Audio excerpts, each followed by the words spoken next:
I want you to have a healthy and peaceful relationship with sexuality. Sobriety will probably be a part of that to a certain extent, right? It doesn't even have to be perfect.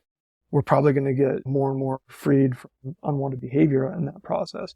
But I'm not trying to root it in, let's get you 90 days sober because then your brain can rewire, that kind of idea. I've seen that just fail a lot of clients. And so I wanted something to be, how can we work toward that in a different way? Marriage is your meditation. And I thought that was super profound. And then I thought about it, I was like, okay, if marriage is my meditation, then home is my monastery. And that daily work of how do I interact with this human being who will never fully understand me and who will never be utterly, endlessly happy. I'm always going to have to deal with something, their unwanted behavior, their own opinions. So intimacy is that if I can be growing in that direction, I can become more and more fearless, like taking one thing at a time. My guest today is Taylor Chambers. Taylor is a marriage and family therapist and online intimacy coach. He helps men address unwanted sexual behavior, including unwanted porn use, but his approach is far from conventional. He integrates holistic methods that address not just the behavior, but the underlying life and relationship challenges. In this episode, we explore his unique perspectives on intimacy, fearless sexuality, and the importance of living a vital and purposeful life. Whether you're on your own journey or supporting someone else, this conversation is packed with some deep insights in the process of recovery. So, without further ado, here's my conversation with Taylor Chambers. All right. Welcome, ladies and gentlemen, to another episode of Unhooked. I'm your host, Jeremy Lipkowitz. Very excited today to have a special guest, Taylor Chambers. Taylor, welcome to the show. Yeah, I'm so happy to be here. Really glad we could connect. For the listeners who aren't familiar with you and your work, I'm wondering if you could just give people a sense of what it is that you do and who do you help? Yeah, great question. So I'm a licensed marriage and family therapist and have been working in that arena for over 10 years. And so a lot of the work that I do is online. So I also work as an intimacy coach. And primarily I'm working with men or couples that are dealing with unwanted pornography use as a primary presenting issue. But I weave a lot around that. A lot of our conversations aren't really talking about pornography. Much of the time we're talking about living well or relationship challenges or even figuring out some basic fundamentals of daily routines and stuff like that. So I'm looking at wherever the gaps might be and then trying to help build those things up. And I can get more into kind of like my overall philosophy, but those are generally the people I work with and try and make a difference for them. Yeah, I love that it's much more of a holistic approach. It's not just about unwanted porn use or porn addiction recovery. It's about living a good life and filling in all the gaps. Yeah, exactly. In fact, that was a kind of core piece that I built into my approach there was a certain point at which I actually had to rebuild how I approached this work. And I knew that needed to be a central element to it. What was the turning point there? Yeah. So my story, as with many of us, not with all of us, my story started with my own unwanted pornography use. And I entered into, I guess I would say, traditional sex addiction, porn addiction kinds of treatment. And I actually really thrived and really found a lot of success there. And as my career training took off, I went into graduate school. Since I figured I had to have a real job, I wanted to be a therapist. And so my schooling was taking me down that path. As I got into some solid recovery, that was just naturally what I wanted to pay attention to. I wanted to find ways of supporting people and addressing that. But the whole reason I got interested in therapy in general was just my own family and seeing my parents divorce basically and looking at, I want to figure out how to do marriage differently in particular. And then by extension, that included more broadly mental health and so forth. And so I got my undergrad in family science, and then I went and got a marriage and family therapy degree. And then right out of that schooling, I connected with some other professionals that were doing some pornography and sexual addiction work, and got a lot of my initial training in the field, so to speak, on that particular approach and way of working with people, and enjoyed it. It's hard work, and there's a lot that can go into it. There can be a lot of intensity. There can be really tragic elements, and just a ton of joy and hope and all of that. And so I did that for quite a long time. And I started to expand my training to different treatment models, to different populations that I would also work with. And so I became really interested in some other things. And then the group practice that I was working at for therapy ended up closing down. And that was where all my sexual addiction work took place.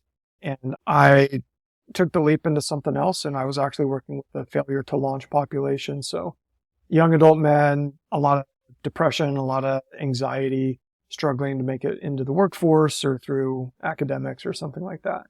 And did a lot of different work. And I was in that space in my career where I wasn't emphasizing my practice. I was emphasizing that as my day job. But there came a point when my wife and I were like, hey, let's try getting into the online space.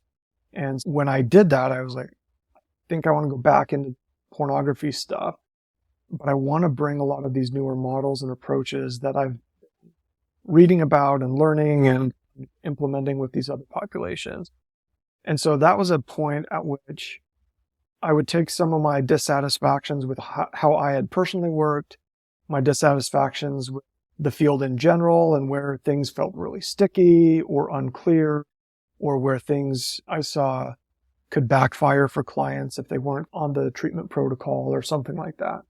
And so, yeah, I designed a lot. I would say it's more holistic. I do lack certain elements. Like I wish I had more like of the physiological training and stuff like that. There are certainly elements where I'm like, sleep, super important. Not a particular expert in sleep though. I'm just going to say, go figure out sleep because, it's going to make a difference. But generally much more in the mental health space in particular. Yeah, I'm trying to approach it from a wide variety of angles, behavioral for sure, but also relational. I'm trying to take a look at deep and meaningful self-care, living the good life and flourishing. And I'm trying to pay attention to healthy sexuality, not just eliminating unwanted sexuality. So there was a lot that I blended from a few different approaches, a lot of mindfulness-based approaches, acceptance commitment therapy, and internal family systems is, in my book, mindfulness, it's adjacent. And so there are some models that really started to mean a lot to me that I could tell at some fundamental layer were contrasting with how I had been approaching some of the addiction work initially. So anyway, that was maybe a longer story than you were looking for, but no, yeah, there was a turning point for sure. Yeah, I think it's very helpful just to hear a little bit more about maybe what you thought was missing and what you started to bring in, which it sounds like more of the mindfulness-based approach is also an emphasis on healthy sexuality as opposed to just pushing away the unwanted sexuality, which is a really important part of the stuff we talk about on this podcast. It feels like in the porn addiction recovery space or the unwanted porn use recovery space, whatever you want to call it, there's almost like these two camps. There's one that's very sex positive, and then there's, from my lens, it feels like a very sex negative, moralistic, sinful approach to sex. And I think for people who are similar to me and many of the listeners of the show, it just feels nice to have people like yourself and people like me who are more in this sex positive, hey, let's embrace our sexuality and just be full, healthy, rounded human beings that know how to have a healthy balance with these things.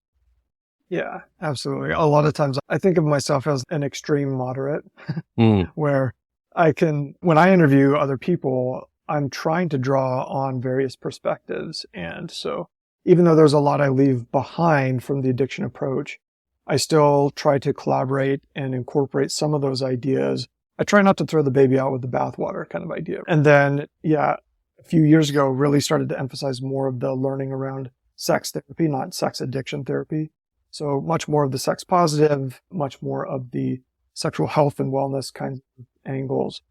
And I feel like not everybody I talk to could talk to each other, but I try and occupy that space where I could I could be friends with any room in the cafeteria or any table at the cafeteria. Yeah. And so it's funny though, because I think sometimes my viewpoints are, just not quite, what do I want to say?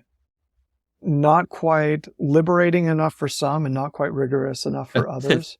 So I don't know, Yeah. but I'm hanging out in the middle and I think there's some cool people here. So I think it's a much needed rational approach that is more in the middle. And because you can get these things on the extreme, which sound very tempting, just this is the way it has to be, this is how you have to recover.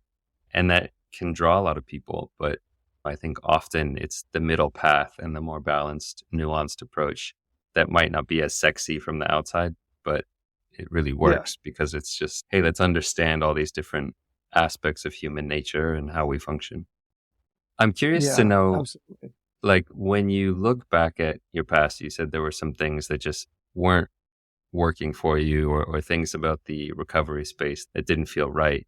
What were some of those things, just so that people can maybe keep an eye out for some of those if they're noticing it in their own recovery? Right.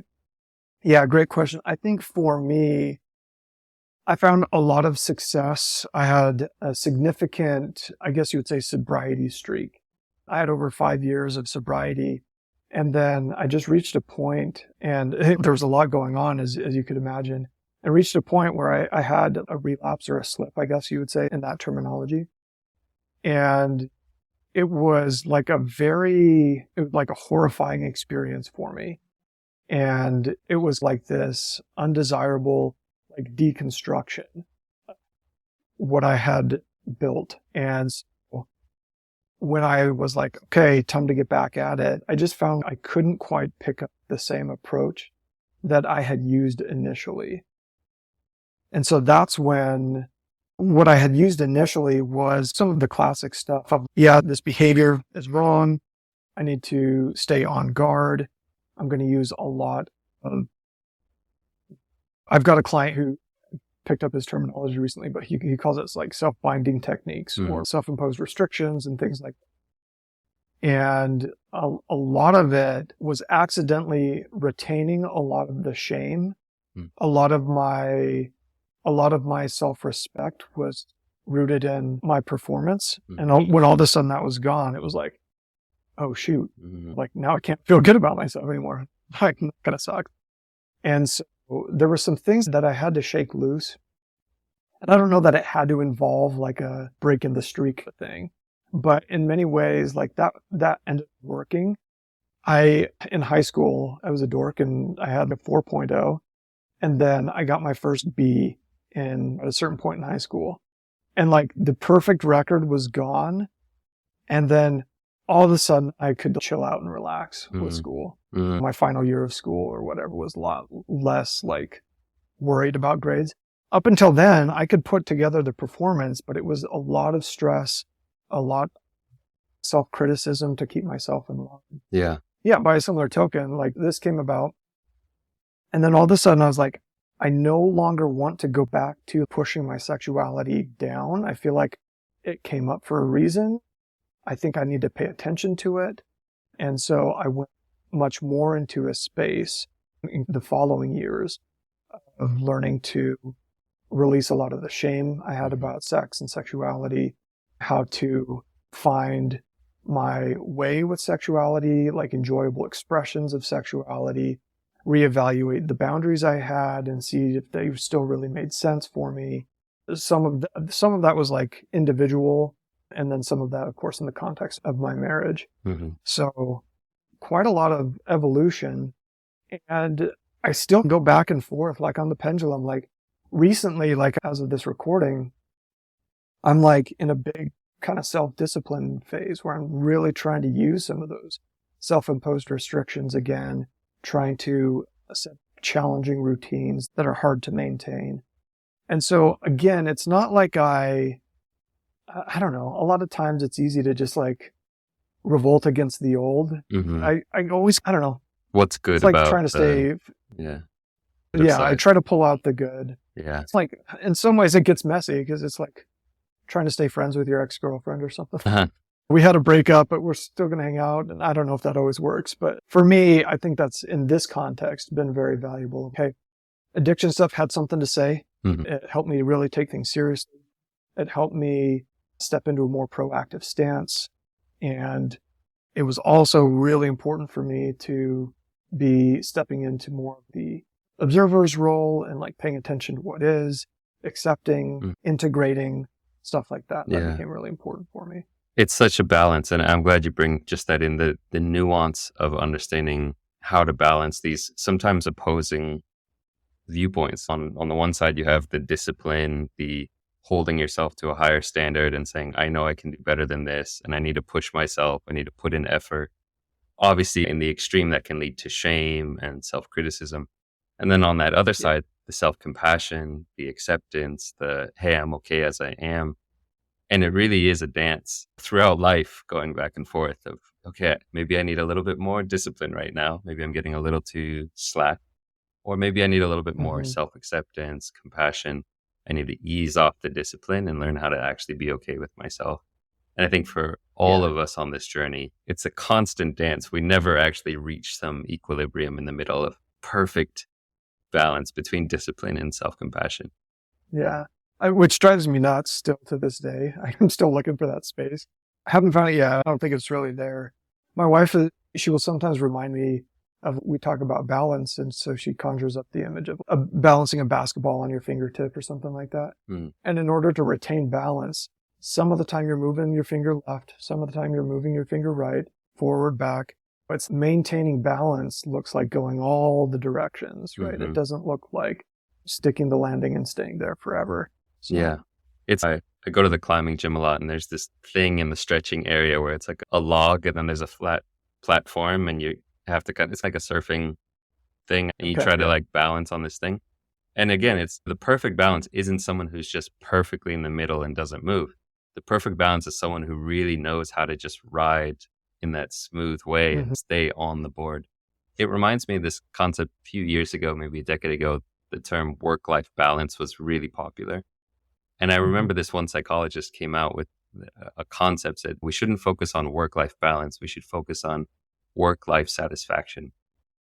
That this idea that there's some balance you can get to 50-50, it's not really a helpful concept. It's work-life satisfaction. If you're satisfied with the amount you're putting into work, the amount you're putting into your family, that's a healthier striving rather than this just, okay, I'm perfectly Right. balanced. But yeah, it's an interesting concept for sure. I'm curious Yeah. to know a bit more. You have this term porn resilience, and maybe you didn't come up with it, but it's something that I first heard from you. And I'm just curious, why, what is this term and why is it important? Yeah. I don't know. I don't know if I can claim coining it. I think I came to it myself. I've seen it a few other places and they surely didn't pick it up for me. Like I was out at that time. I think that several people have come to this sense. And at first it was like, as is the case for many of my ideas, sometimes I get like what I want to call it, and then I'm like filling in the details. So I was like, okay, porn resilient, there's something there. A lot of it came when I collaborated with another therapist, and we were trying to put together, it never took off, but we were trying to put together some material for parents to help protect their kids. And that idea of resilience really showed up there, but then it just stuck around because it felt relevant for everyone. And so I guess the inherent invitation with this term is porn free is a lot sexier and maybe not the best choice of words considering the subject matter. Everyone wants porn free. I think that there's something very important about being resilient to pornography. Mm. So with my clients, a lot of times we are aiming for preventing unwanted pornography use. But a lot of our work is bouncing back from pornography use that we didn't consciously choose. We might have like compulsively chosen it, so to speak, or we're in a rough patch and we're trying to get back into a good zone. And again, with parents and kids, it was this idea of like exposure to pornography with this huge emphasis, and we got to prevent exposure. And that just didn't feel like a realistic goal. And so I wanted to make sure, yeah, when your kids see pornography, we've got a way of helping them understand that, process it, navigate it, talk about it, that they've got characteristics that they can still be okay despite the occurrence. And again, it just applies for us as adults as well. Mm. It's this idea that for me, pornography is, there's that definition of when you see it, colloquial definition out there. And yes, that's true. But also, like for me, I started to really view sexual, like visual sexual arousal on a continuum. And there's some very obvious pornography. And then there's that girl like in the 7th grade that's sitting across the classroom from me who's wearing a sweater, and something's going on there too, right? And so there's this whole continuum, and at what point is it pornography? At which point is it not pornography? And this is a bit philosophical in maybe an unhelpful way, but for me, where it gets helpful is that regardless of what kind of sexual input I receive, whether it's clearly pornography, whether it's something entirely appropriate but still attractive, whether it's something repulsive or whatever it might be, I want to know that doesn't have to undo me. Mm-hmm. And so I want to be able to encounter those things without losing my sense of self-worth like had happened to me after a huge push for sobriety and then it didn't work out, my self-worth. No, I just want to be able to encounter that, get back to baseline as quickly as possible, and that's the focus. Yeah. So yeah, by doing that, I think it supports prevention. Like we get better and better at like avoiding things, unwanted things in the first place. So works toward that end. It's not contradictory. It's kind of an important starting point for us. Yeah, I love that so much. It's something we talk about in my group and on this podcast is just that idea of inner freedom. It's not about living in some vacuum where you never come into contact with anything remotely pornographic. It's about having that kind of inner freedom where you can walk anywhere in the world without any fear that you're going to be hooked by this thing, because you have that sense of it's nothing for it to get hooked onto within, it's almost being Teflon. Like you could see it and it just slides right off. There's no inner addiction because you're free from the inside. And I think that's such an important distinction as opposed to a lot of maybe outdated or old school sex addiction or porn addiction programs, which are more abstinence based or just say no and just this kind of push it away mentality and don't put yourself in that situation, which it's helpful to, hey, okay, don't go into the cookie store if you're trying to stop eating sugar. Right. But at the same time, it's look at the addiction at the root source in the mind and learn how to be strong from within and maybe be resilient from within. I think it's a very helpful reframing. Are there... Yeah, that's it exactly. Yeah. Are there any components to porn resilience that are important for people to understand? Just like a high level overview of what porn resilience is? Yeah, I can give a quick breakdown, and then with some of these, if you're interested, we could dig in deeper. But so paired with that, I've also used the term fearless sexuality. And so that's exactly what you were just describing, that inner freedom. And so I want to have a relationship with my sexuality that doesn't leave me afraid of the next sexual trigger, so to speak, or the next time I feel sexually desirous, or I also don't want to feel afraid, how long can I sustain this streak or something along those lines.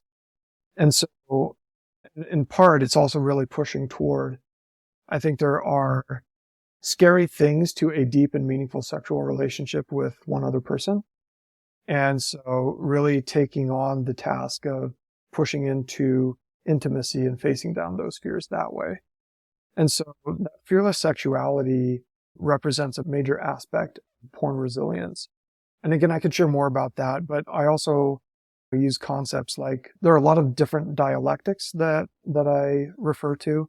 And that's what we were talking about at the beginning, where we take two polar opposites that are usually working against each other and find how they complement each other instead, right? Bringing the discipline alongside the open acceptance and surrender and trying to find a way for those to complement each other and to deal a lot with what I call wise restraint, right alongside of enjoyable expression.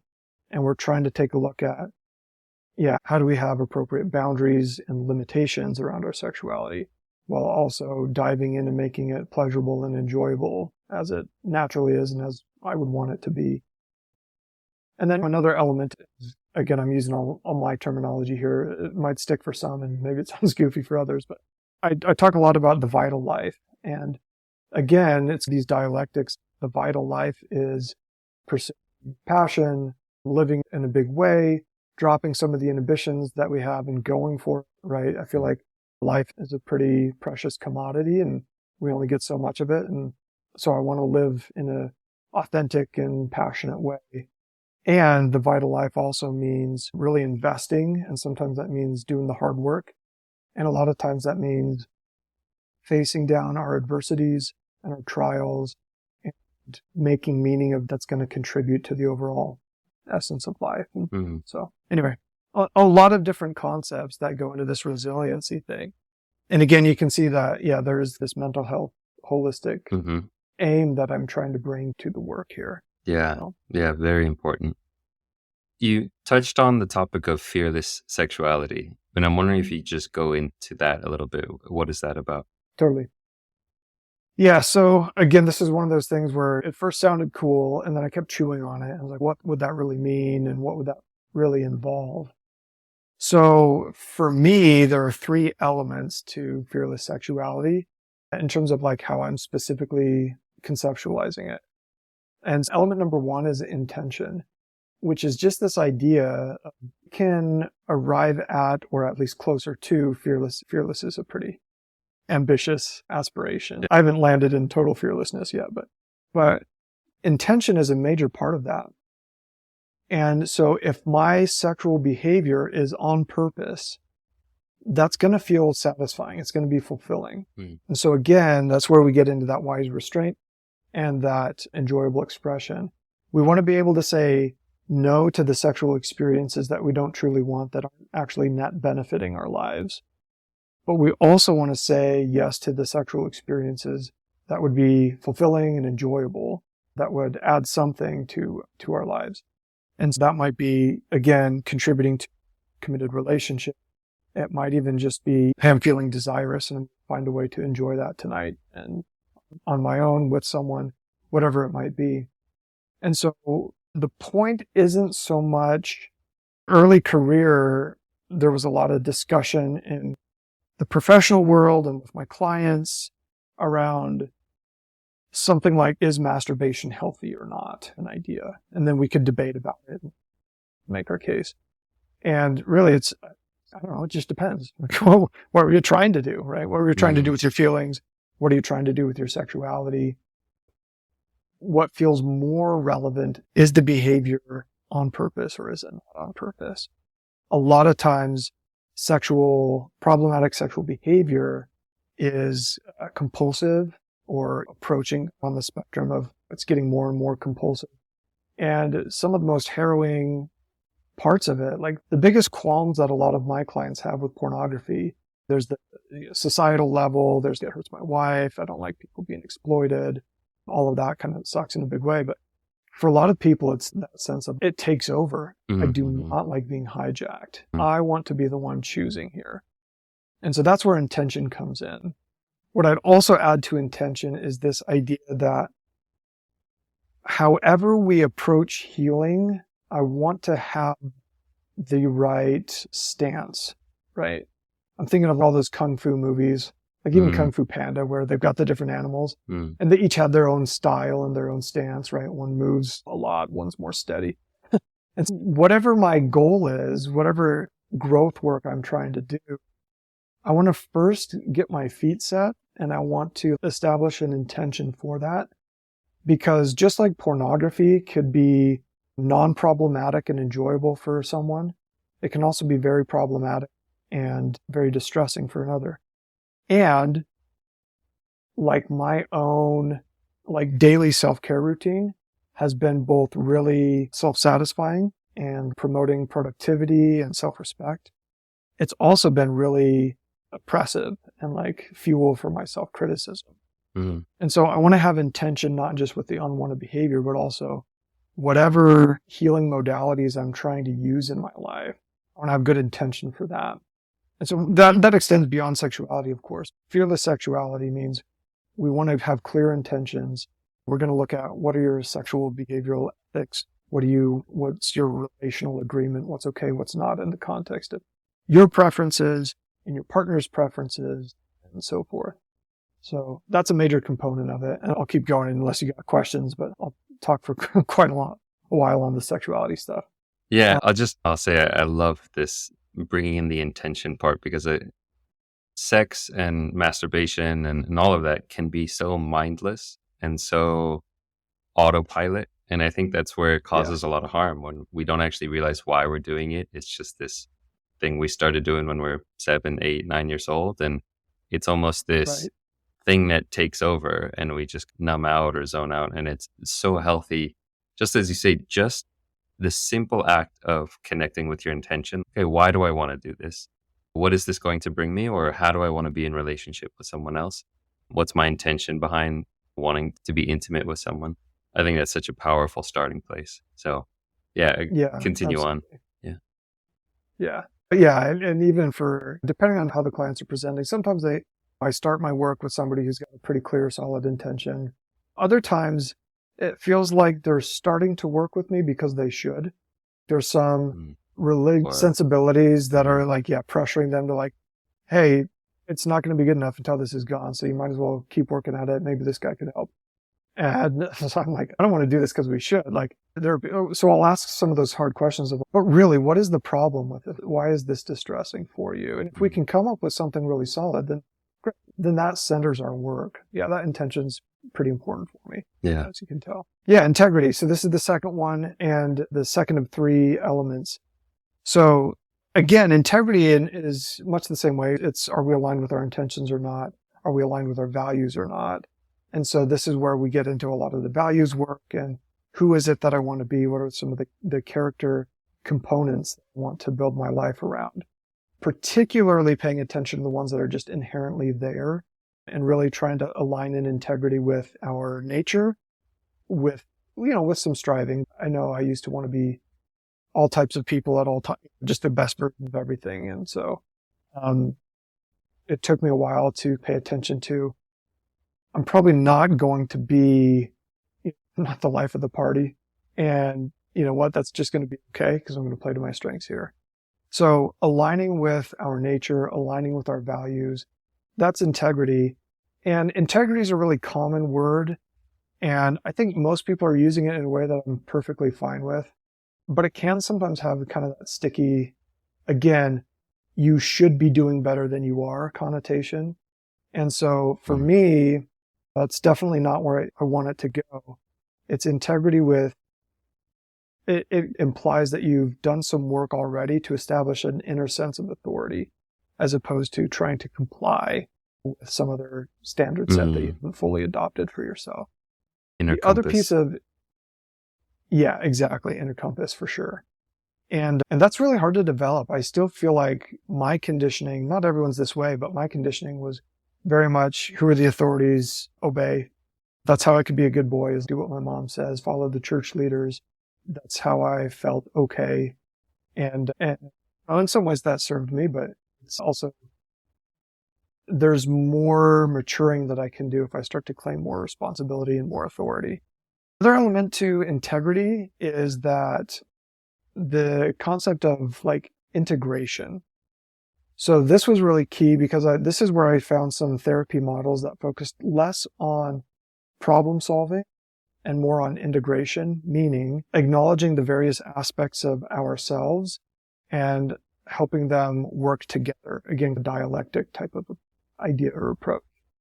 And this was true for some family therapy and relational work. We're trying to get these two people to like these two very different parts of the system to function and integrate well so that they function as intended, so to speak. So that's another part of it. So again, that's why I'm not trying to get rid of sexuality. I'm trying to reintegrate it. I want it Mm. to be integral. I want it to be in integrity with who I am. And so for me, I take a look at that root and I'm making sure I not only talk about aligning with values, but I'm talking about welcoming all parts of us and helping them have a role in which they can actually contribute rather than like rivalry or like inner conflict or something like that. I love that. And so that's a big part of this fearless sexuality. My pursuit is I want you to have a healthy and peaceful relationship with sexuality. Sobriety will probably be a part of that to a certain extent, right? It doesn't even have to be perfect. We're probably going to get more and more freed from unwanted behavior in that process. But I'm not trying to root it in, let's get you 90 days sober because then your brain can rewire, that kind of idea. I've seen that just fail a lot of clients. And so I wanted something to be, how can we work toward that in a different way? Yeah. I love that this idea that sobriety is almost like the last thing on the to-do list as opposed to the first thing. For many people, it's okay, I got to get 90 days. I got to get 30 days. That's the most important thing. And as you're talking about it, what's really important is, hey, how can I start to live more from a place of integrity? How can I live with intention? How can I have healthy intimacy and live a whole, vital, fulfilling life? And then sobriety comes as a result of that, as opposed to, okay, sobriety is going to then just naturally give you these things, which it doesn't. It's, you can grit your teeth, clench your fists, and get to 30 days or 90 days. But if you haven't started living in integrity, finding out what fulfills you, connecting to your purpose, then at some point it just gives way and you go back to your old habits. So I love that, almost flipping the priority list of saying, let's focus on living a good life first, and sobriety will come and it's important, but it's not where we start. Yeah, exactly. I had a client, so I do some messaging in between sessions with my clients, and he sent a message and used the phrase, I'm going to flip this on accident. Let's see, how do you say it? I need to get sober so that I can heal. And then I just pitched that back to him. I'm like, I get it. There's something there, but you need to heal so that you can get sober. It feels more accurate here. And for him, he was advocating for some detox work. And so we went into that. And what was discovered is that we didn't have quite the right intention. And there was a lot of pushback from the sexual aspects of himself. And so it's just, backfiring. It hasn't taken root. And in some ways, if we're going to be successful with the detox, we need to make some pretty big sacrifices, make some cuts to lifestyle and other things to just make that easier and more successful. Even those were hard to set up. But we really have been coming back to, dude, it's about wellness right now. Let's let that piece come. So yeah, absolutely. It's maybe corporate language, but I want to pay attention to the lead measures, not the lag measures. In other words, the lag measures being the outcomes that aren't directly under control, but that we want, that are worth aspiring to and paying attention for. But the lead measures that's working the process that could possibly, perhaps even likely result in some of those lag measures.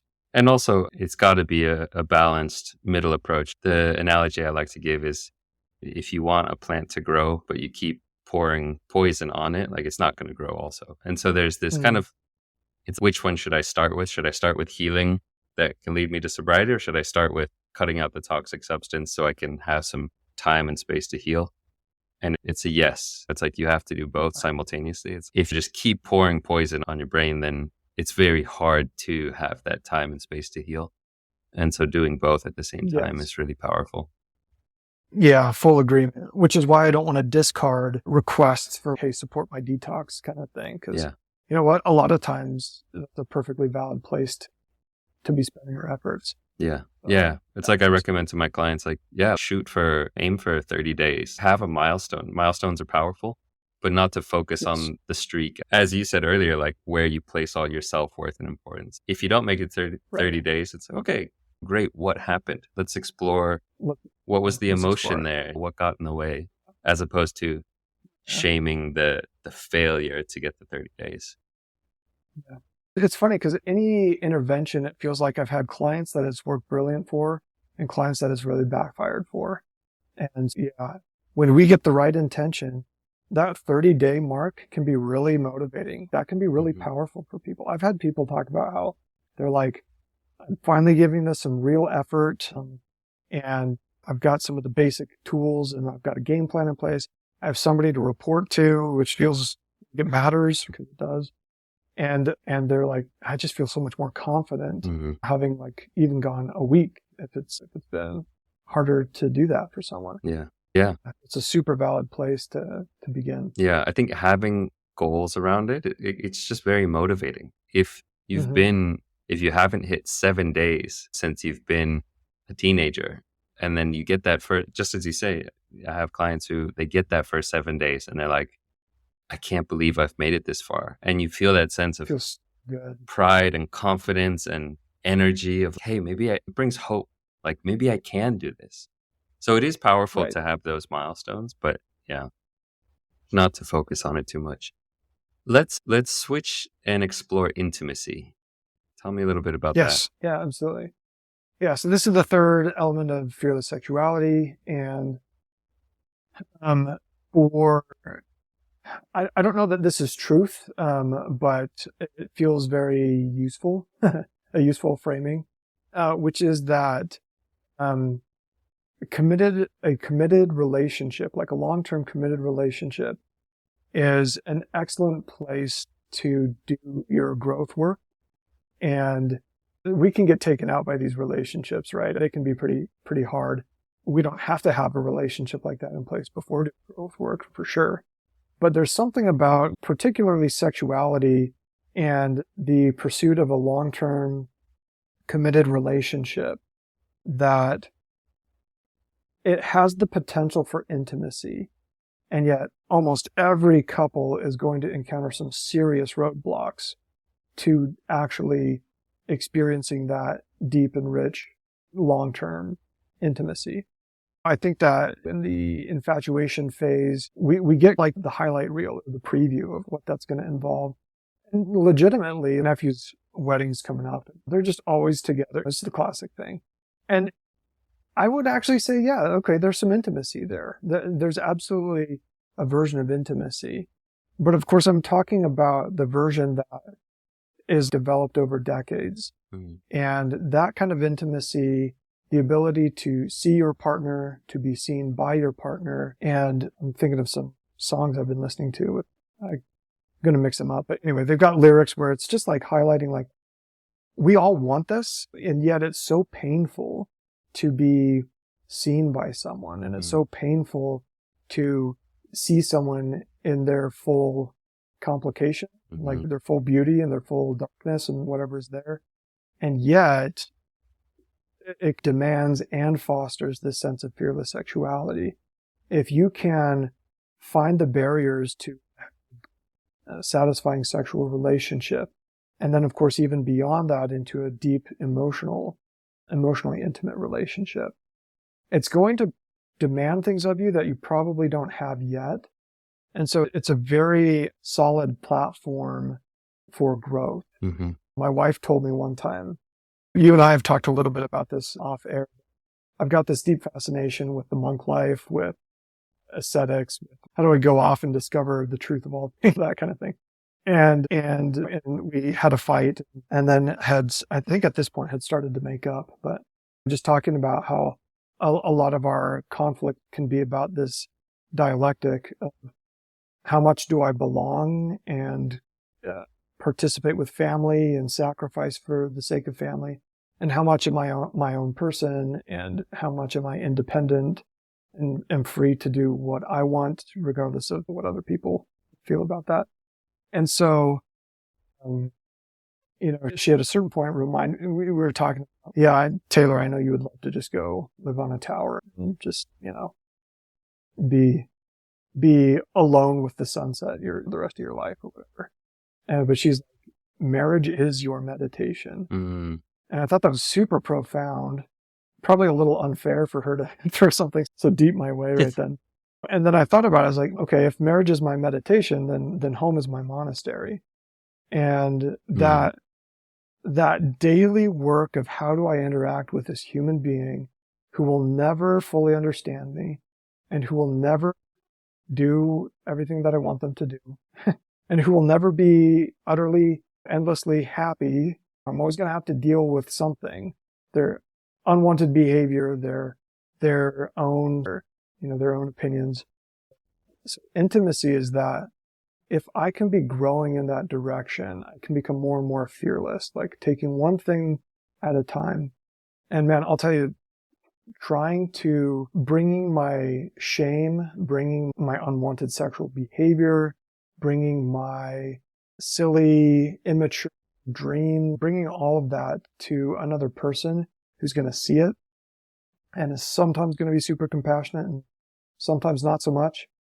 That takes guts. And yet I feel like that's helping me grow to have that sparring partner where we can each kind of level up our work.